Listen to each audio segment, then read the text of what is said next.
और मौली की शादीशुदा जिंदगी खुशी से बीत रही थी, मगर मौली की इस खुशियों को उस रोज नजर लग गई जब गौरव हया से शादी करके उसे घर ले आया। मौली बहू, लगता है गौरव आ गया, जल्दी से दरवाजा खोल दे। उस रोज मौली ने लाल रंग की सुंदर सी साड़ी पहनी थी क्योंकि गौरव और मौली का डिनर पर जाने का प्लान था। मौली ने खुशी से दरवाजा खोला तो हया को अपने पति के हाथों में हाथ डाले देखकर उसके होश ही उड़ गए। वह गुस्से से हया का हाथ गौरव के हाथ से छुड़ाने लगी। मैं कहती हूँ छोड़ो मेरे पति का हाथ। आखिर किस हक से तुमने मेरे पति का हाथ पकड़ा है? मैं इनकी पत्नी हूँ। आप जिसकी पत्नी हैं वो हमारे भी पति हैं। हाँ, सही सुना आपने।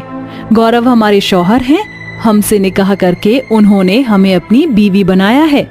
ये सुनकर मौली की आंखों में आंसू भर आते हैं। तभी उसकी सास सरला वहां आकर गुस्से से गौरव को देखते हुए बोलती है, गौरव क्या है ये सब? मैं पूछती हूँ कौन है ये मुसलमानिनी? माँ, ये हया है, मेरी पत्नी। अस्सलाम वालेकुम अम्मी जान। सरला गुस्से से भरकर अपने बेटे गौरव को एक जोरदार थप्पड़ मारकर बोलती है। हया को सुनाना शुरू कर देती है। क्यों री लड़की, तुम्हारे धर्म में क्या तुम्हें एक सुहागन का पति छीनना सिखाया जाता है?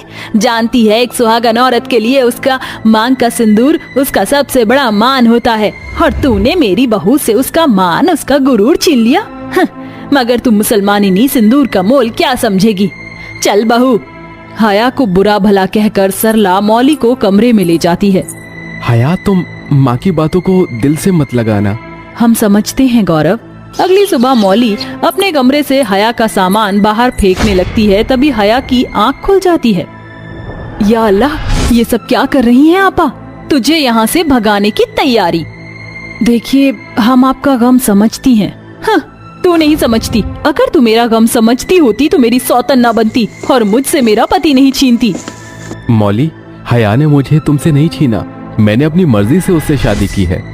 गौरव की बातें मौली के मन में घर कर जाती हैं। ऐसे ही दिन बीतते जाते हैं। अब हर दिन हया और मौली के बीच खटपट होने लगती है। खाना बनाने के पीछे दोनों में खूब लड़ाई होती। एक दिन हया गौरव के लिए बिरयानी बना रही थी, तभी मौली उसे ऐसा करता देख उस पर चिल्ला पड़ती है।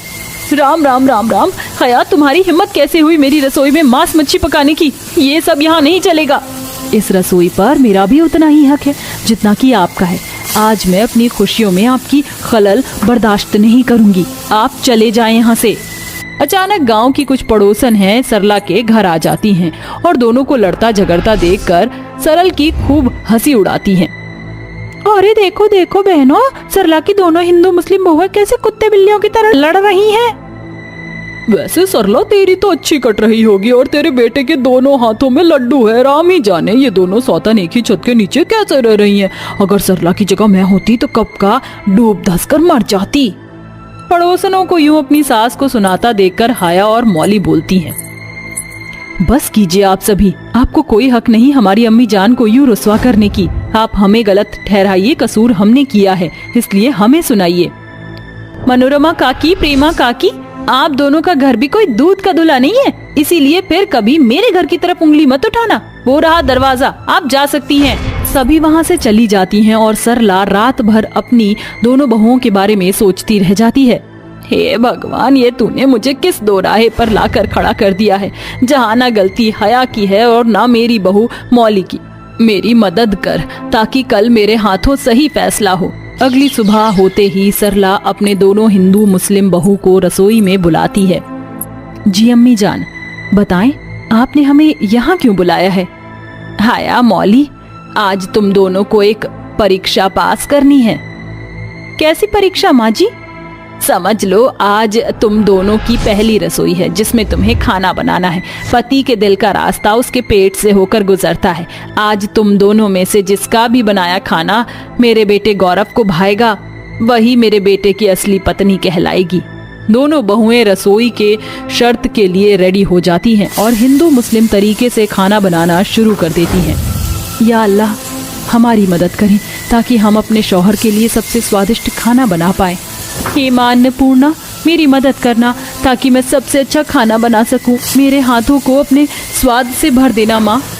इस तरह जहां मौली हिंदू के खाने के हिसाब से बिना लहसुन प्याज का खाना जैसे कि छोले पूड़ी, रायता, रोटी, खीर इत्यादि बनाती है, वहीं हया अपनी मुस्लिम रिवायत से रसोई का सारा खाना बनाती है, जिसमें chicken biryani, chicken korma, mutton जैसी चीज मिली हुई थी। थोड़ी देर में गौरव घर आता है और दोनों अपना अपना बनाया हुआ खाना अपने पति को परोसती हैं। गौरव, कैसा बना है खाना? मांस मच्छी से भी भला पेट भरता है। गौरव को मेरे हाथों के बने छोले पूरी ही पसंद है। उसके आगे तुम्हारे चिकन का जादू नहीं चलने वाला। मेरी सौतन साहिबा, अब तुम अपना सामान बांध लो। बस करो, तुम दोनों ने ही अच्छा खाना बनाया है। मुझे तुम दोनों का बनाया खाना पसंद आया।